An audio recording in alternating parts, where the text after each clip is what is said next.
Hello বন্ধুরা, আমি শম্পা। আমার এই ছোট্ট চ্যানেলে তোমাদের সবাইকে জানাই অনেক অনেক শুভেচ্ছা আর ভালোবাসা। আবারও একটা নতুন ভিডিও নিয়ে এলাম। আর ভিডিওটা আমি কাল বিকাল থেকে শুরু করেছিলাম। দুপুরে খাওয়া দাওয়ার পর রিদমিমি একটু ঘুমিয়েছিল। তারপর ঘুম থেকে উঠে মিমির ছিল আবৃত্তি ক্লাস, সেখানেই আমরা মা মেয়েতে চললাম। তারপর আবার ঝটপট আবৃত্তিটা সেরে নিয়ে না আজ একটু বেরোবো। অনেক দিন হলো বেরোনো হয়নি, মেয়ের পরীক্ষা চলছিল, একটু জামা কাপড় কেনার খুব দরকার ছিল।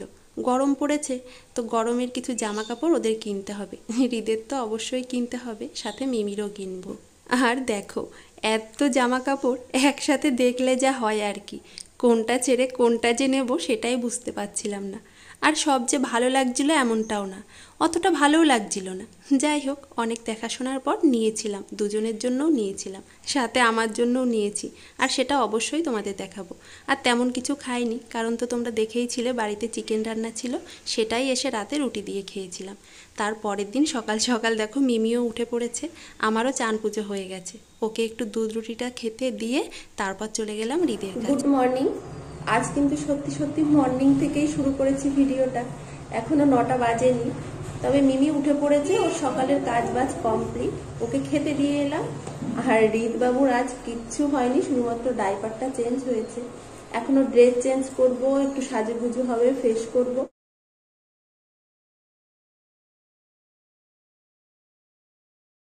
ফ্রেশ করতে গেলে ওর ভীষণ রাগ হয়, একদমই বিরক্ত হয়ে যায়। তবুও তো করতেই হবে। চান করার পরেও যখনই ওকে ড্রেস পরাতে যাই ও খুবই বিরক্ত হয়ে যায়, একদমই হয়তো ওগুলো পছন্দ করে না, তার জন্য এমনটা করে। ওর খাবারটা আমি রেডি করেই এসছি, ওকে এখন খাইয়ে দাইয়ে তারপরে আমি রান্নাঘরে ঢুকবো। দেখতেই পাচ্ছ কতটা বিরক্ত হচ্ছে, একদমই মনটা ভালো নেই ওর। তো মনটা ভালো করি, খাইয়ে দাইয়ে শান্ত করি। আর আজ রান্না করতে গেলেও কোনো অসুবিধা নেই ও জেগে থাকলে, কারণ আজ মিমি বাড়িতে আছে। ও অনেকটা ভাইকে সামলে নেয় জানো তো, তো আমার রান্না করতে গেলে কোনো অসুবিধা হওয়ার কোনো ব্যাপার নেই। ও জেগে থাকলেও আজ আমার অসুবিধা নেই, তাই আজ তাড়াতাড়ি একটু রান্নাঘরে ঢুকবো। তো চলো রান্নাঘরে গিয়েই তোমাদের সাথে আবার দেখা করবো। তত সময় বাই, টাটা।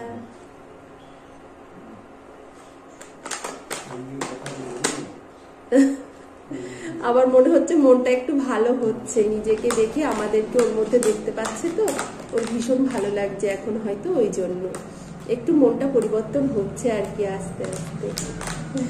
ঠিক আছে, তো চলো রান্নাঘরে গিয়ে দেখা করব। আজ কি কি রান্না হচ্ছে সেখানে গিয়েই তোমাদের সাথে শেয়ার করব। বাই। আজ যে রান্নাটা শেয়ার করব সেটা হলো এটা মুগ ডাল। এটা ফুলকপি দিয়ে মুগ ডাল। তোমরা কে কে খেয়েছো জানি না, তবে আমি কিন্তু বিয়ের পর প্রথম এই বাড়িতে এসে খেয়েছিলাম আমার শাশুড়ি মার হাতে। এত ভালো লেগেছিল যে আমার পছন্দের খাবারের মধ্যে একটা এটা পড়ে। আমার মুগ ডালটা অতটা ভালো লাগে না, তবে এইভাবে করলে বেশ ভালো লাগে। মশলার জন্য জিরে, আদা, লঙ্কা আর একটু দিয়েছিলাম কাঁচা বাদাম।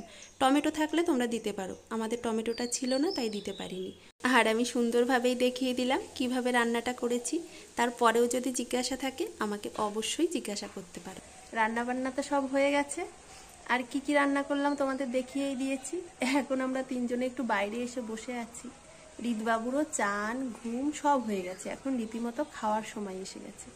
তো এখন ওদেরকে খাইয়ে দেবো, মানে হৃদবাবুকে খাওয়াবো, মিমি তো নিজেই খেয়ে নেয়। ভিডিওটা আর বড় করব না, সেই কাল বিকাল থেকে ভিডিওটা করছি।